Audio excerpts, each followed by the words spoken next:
Hi dears, നമുക്കിന്ന് ആരി work ചെയ്യാനായിട്ട് ഒരു ബ്ലൗസ് എങ്ങനെ മാർക്ക് ചെയ്യാമെന്ന് നോക്കാവേ. ഇതൊരു ബ്രൈഡൽ ബ്ലൗസാണ്. നല്ല റെഡ് കളറിൽ വരുന്ന കാഞ്ചീപുരം ത്തിൽ വരുന്ന ഒരു ബ്രൈഡൽ ബ്ലൗസാണ്. ഒരു ആറ്റിങ്ങിലുള്ളൊരു കസ്റ്റമർ നമ്മളെ ഏൽപ്പിച്ചതാണ്. ഇത് റെഡ് കല്യാണ ബ്ലൗസ് കോമൺ ആണല്ലോ, പക്ഷേ നമ്മളെപ്പോഴും കണ്ടും അടുത്തൊരു കോപ്പർ ത്രെഡിങ് വരുന്ന, അതായത് കോപ്പർ സെറി വരുന്ന ഒരു ബ്രൈഡൽ ബ്ലൗസിനെക്കാളും ഇതിന് കുറച്ച് വ്യത്യാസമുണ്ട് കേട്ടോ. ഒരു സിൽവർ ഷെയ്ഡും കൂടിയിട്ട് ഇതിൽ കൂടുതൽ വരുന്നുണ്ട്. അതുകൊണ്ട് തന്നെ കുറച്ചുകൂടെ മോർ ബ്യൂട്ടിഫുള്ളാണ് ഈ ബ്ലൗസ് കാണാനായിട്ട്. മാർക്ക് ചെയ്യാനായിട്ട് നമ്മൾ ആദ്യം ബ്ലൗസിൻ്റെ ഏത് സൈഡിൽ നിന്നാണ് സ്ലീവ് എടുക്കുന്നത് നോക്കണം. ഇത് അത്യാവശ്യം മെലിഞ്ഞിട്ടുള്ളൊരു കുട്ടിയാണ്, അതുകൊണ്ട് തന്നെ നമുക്ക് ഒരു സൈഡിൽ നിന്ന് തന്നെ 2 സ്ലീവും കിട്ടും. എന്നിട്ട് സ്ലീവിൻ്റെ നേർ പകുതി ഫസ്റ്റ് മാർക്ക് ചെയ്യണം. അത് കഴിഞ്ഞിട്ട് നേർ പകുതിയിൽ നിന്നും അതിൻ്റെ പകുതി മാർക്ക് ചെയ്തെടുക്കണം. അതായത് കൈയുടെ സെൻറ്റർ വരുന്ന ഭാഗമാണ്, അതാണ് നമ്മളിപ്പോൾ മാർക്ക് ചെയ്തത്. അത് കഴിഞ്ഞ് നമുക്ക് കൈയുടെ താഴെ മടക്കേണ്ട പോർഷനില്ലേ, അതായത് ആരി വർക്കിൻ്റെ സെറി ആ ഒരു 2-3 ലൈൻ നമുക്ക് കൊടുക്കണ്ടേ, അതിന് വേണ്ടിയിട്ടുള്ള ലൈൻ മാർക്ക് ചെയ്ത്, പിന്നെ അത് കഴിഞ്ഞിട്ടാണ് ലാസ്റ്റാണ് നമ്മൾ എത്രയാണോ കുട്ടിയുടെ കൈയുടെ വണ്ണം അത് മാർക്ക് ചെയ്ത് കൊടുക്കണം. ഈ കുട്ടിക്കൊരു 9ഓളമാണ് വരുന്നത് കൈയുടെ വണ്ണം, താഴത്തെ എൻഡ്. പിന്നെ 2 രീതിക്ക് മാർക്ക് ചെയ്യാൻ പറ്റുമേ. എന്നുവെച്ചാൽ കൈ full all over full work വരുന്ന ബ്ലൗസ് ആണെങ്കിൽ നമ്മൾ അതിൻ്റെ സെയിം പാറ്റേൺ വെട്ടിയെടുത്തിട്ടായിരിക്കും ഈ മെറ്റീരിയൽ വെച്ചിട്ട് വരയ്ക്കുന്ന. പക്ഷേ ഈ ബ്രൈഡിന് അങ്ങനെ ഫുള്ളായിട്ട് സ്ലീവിൽ വർക്ക് വേണ്ട. പകരം അവർക്ക് സ്ലീവിൻ്റെ എൻഡിൽ ഒരു ബോർഡർ പോലെ വരുന്ന രീതിക്കാണ് വർക്ക് വേണ്ടത്. അപ്പം നമ്മളങ്ങനെ അതേ കണക്ക് വരച്ചെടുത്തില്ലെങ്കിലും പ്രശ്നമില്ല. നമുക്ക് ഏറ്റവും സിമ്പിളായിട്ട് ഇങ്ങനെ വരച്ചെടുക്കാം. അടുത്ത് നമുക്ക് നെക്കും മാർക്ക് ചെയ്യാം കേട്ടോ. അപ്പോൾ സ്ലീവ് മാർക്ക് ചെയ്ത് കഴിഞ്ഞ് അതിൻ്റെ ബാക്കി സൈഡ് ഉണ്ടല്ലോ മെറ്റീരിയൽ വരുന്നത്, മാക്സിമം ബോർഡർ അവോയ്ഡ് ചെയ്യുന്നതാണ് നല്ലത് എപ്പോഴും നമ്മൾ ബോഡി മാർക്ക് ചെയ്യുമ്പോഴത്തേക്കുവേ. അപ്പോൾ ഈ കുട്ടി എനിക്ക് തോന്നുന്നു ഒരു 34 ഒക്കെ ഉള്ളൂ ചെസ്റ്റ്. അപ്പം അതനുസരിച്ച് നമ്മൾ മെറ്റീരിയൽ എടുത്ത് ഫോൾഡ് ചെയ്തതിന് ശേഷം നമ്മൾ ബാക്ക് പോർഷനും ഫ്രണ്ട് പോർഷനുമായിട്ട് മെറ്റീരിയൽ മാറ്റിയിടണം. അപ്പം ഞാൻ ആദ്യം വരയ്ക്കുന്നത് ഫ്രണ്ട് നെക്കാണ് കേട്ടോ. ഒരു 7 ഇഞ്ചോളം വേണം നെക്കിൻ്റെ ലെങ്ത്. അപ്പോൾ നമ്മളൊരു 7.5 കൊടുത്തു, എന്നുവെച്ചാൽ തയ്യൽ തുമ്പും കൂടി ചേർത്ത് 7.5 കൊടുത്തു. ഒരു 3.5ഓളം നമ്മൾ നെക്കിൻ്റെ വിട്ത് കൊടുക്കുന്നുണ്ട്. നല്ല അത്യാവശ്യം നല്ല വൈഡായിട്ട് നിൽക്കണമെന്നാണ് ആൾ പറഞ്ഞിരിക്കുന്നത്. ഒത്തിരി അങ്ങ് അകന്നു പോകാതിരിക്കാനായിട്ട് ബാക്ക് നെക്കിൻ്റെ വിട്ത് നമ്മളൊന്ന് കുറച്ചെടുത്താൽ മതി, അപ്പോൾ അകന്നു പോകത്തില്ല. പിന്നെ ത്രെഡും കൊടുക്കുന്നുണ്ടല്ലോ.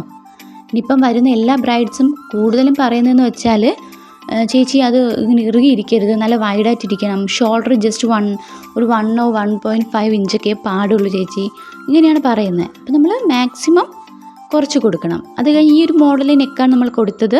നെക്ക് അതിൽ തന്നെ മാർക്ക് ചെയ്തിട്ടുണ്ട് കേട്ടോ, ഫ്രണ്ട് നെക്ക്. ഞാൻ ഈ ഫ്രണ്ട് നെക്കിൽ ടിക്ക് ചെയ്തിരിക്കുന്നത് എന്താണെന്ന് വെച്ചാൽ അത് നമ്മൾ റൈറ്റ് സൈഡാണേ. ഫ്രണ്ട് നെക്ക് നമ്മൾ 2 സൈഡും വർക്ക് ചെയ്യത്തില്ലല്ലോ, ഒരു സൈഡല്ലേ ചെയ്യത്തുള്ളൂ. അപ്പോൾ ആ സൈഡാണ് ഞാൻ മാർക്ക് ചെയ്തത്. ഇനി അടുത്ത് ബാക്ക് നെക്ക് നമുക്ക് മാർക്ക് ചെയ്യാവേ. എങ്ങനെയാണെന്ന് വെച്ചാൽ ഞങ്ങൾ ഏകദേശം ഒരു 9 കിട്ടുന്ന രീതിക്കാണ് ബാക്ക് നെക്ക് എടുത്തിരിക്കുന്നത്. 9.5ഓളം മാർക്ക് ചെയ്തിട്ടുണ്ട്.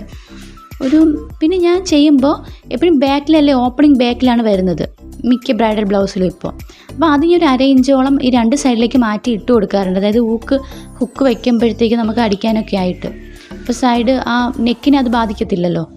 എന്നിട്ട് അത് കഴിഞ്ഞിട്ടാണ് എത്രയാണോ നെക്കിൻ്റെ വിട്ത് വരുന്നത് അത് മാർക്ക് ചെയ്ത് കൊടുക്കുന്നത്.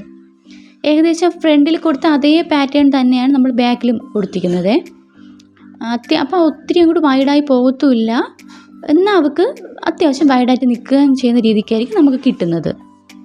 ഇനി നമുക്ക് ചെയ്യേണ്ടത് ഈ ഒരു സൈഡിൽ വരച്ച് നമ്മൾ നെക്കില്ലേ, ഇതിനെ ട്രേസ് ചെയ്ത് എങ്ങനെയാണ് അപ്പുറത്തെ സൈഡിലേക്ക് ആക്കുന്നതാണ് നോക്കുന്നത്. അപ്പോൾ ഞാൻ ചെയ്യുന്നതെന്ന് വെച്ചാൽ നമ്മൾ സ്റ്റിച്ച് ചെയ്യുമ്പോൾ യൂസ് ചെയ്യുന്ന പിന്നില്ലേ, മുട്ടുപിന്ന് പോലത്തെ, അത് ഞാൻ ഈ ലൈനിൽ കൂടി കുത്തി വെച്ച് കൊടുക്കും. എന്നിട്ട് കറക്റ്റ് പ്രോപ്പർലി നമ്മൾ നോക്കി കുത്തി വയ്ക്കുക. എന്നിട്ട് സൈഡ് തിരിച്ചതിന് ശേഷം ആ മുട്ടുപിന്നെ നമുക്ക് വച്ചിരിക്കുന്ന കാണാൻ പറ്റുമല്ലോ ഈ സൈഡിൽ, അങ്ങനെ വെച്ച് നന്നായിട്ട് ഫോൾഡ് ചെയ്ത് നമ്മൾ കൈ കൊണ്ട് തന്നെ കുറച്ചിങ്ങനെ തട്ടുകൾ കൊടുക്കുമ്പോൾ ആ വരച്ചിട്ടുള്ള നമ്മൾ ചോക്കിട്ട് വരച്ചിരിക്കുകയല്ലേ, അത് അപ്പുറത്തെ സൈഡിലേക്ക് പതിയും. അത്യാവശ്യം തുണി തെന്നി മാറിപ്പോവാതെ നമ്മൾ ശ്രദ്ധിച്ചിട്ട് ചെയ്യണം കേട്ടോ. കണ്ടോ, നമ്മളിങ്ങനെ എടുക്കുമ്പോഴത്തേക്കും നല്ല പ്രോപ്പർലി നമ്മളെ നെക്ക് അപ്പുറത്ത് എത്തിക്കഴിഞ്ഞിരിക്കും. നല്ല സിമ്പിളാണ്. എന്നിട്ട് പക്ഷേ നമ്മൾ തട്ടിക്കഴിയുമ്പം കുറച്ചൊന്ന് ഡിമ്മറായിട്ടായിരിക്കും ഇരിക്കുന്ന നമ്മുടെ ഷെയ്ഡ്. എന്ന് വെച്ചാൽ ഇപ്പുറത്തെ പതിഞ്ഞ് വരുമ്പോഴത്തേക്കും അത്ര ഒരു കളർ കാണത്തില്ല. അപ്പോൾ ഒന്നും കൂടി ആ ലൈനിൻ്റെ മുകളിൽ കൂടി ഒന്നും കൂടിയിട്ടൊന്ന് വരച്ചു കൊടുക്കണം. ഫ്രണ്ട് നെക്കും ബാക്ക് നെക്കും രണ്ടും ഒരുപോലെ നമ്മൾ മാർക്ക് ചെയ്ത് കൊടുക്കണം ഒന്നും കൂടിയിട്ട്. ഇങ്ങനെ മാർക്ക് ചെയ്ത മെറ്റീരിയൽ സിമ്പിളായിട്ടുള്ള റൗണ്ട് ഫ്രെയിമില്ലേ, അതിലേക്ക് വയ്ക്കുന്നത് ഞാൻ ചെറിയ ഷോർട്ട്സ് ഇട്ടിട്ടുണ്ടായിരുന്നേ. അത് നിങ്ങൾ നോക്കണം കേട്ടോ. എന്തെങ്കിലും ഡൗട്ട് ഉണ്ടെങ്കിൽ ചോദിച്ചാൽ മതി. എന്നിട്ട് നമ്മൾ ഫ്രെയിമിൽ ഈ മെറ്റീരിയൽ വയ്ക്കുന്നതിന് മുന്നേ ആയിട്ട് നമുക്കിപ്പോൾ നെക്കിൻ്റെ പീസ് പ്രശ്നമില്ല, ഫ്രെയിമിൽ പ്രോപ്പർലി നമുക്ക് അറ്റാച്ച് ചെയ്യാൻ പറ്റും.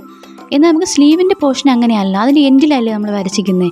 അപ്പോൾ അതെപ്പോഴും നമ്മൾ ആ എൻഡിലേക്ക് ഒരു പീസ് ഓഫ് തുണി വെച്ച് ആഡ് ചെയ്ത് കൊടുത്തിട്ട് വേണം നമ്മളത് ഫ്രെയിമിലേക്ക് വയ്ക്കാൻ. അത് ഞാൻ ഇതിൽ കാണിച്ചിട്ടില്ല.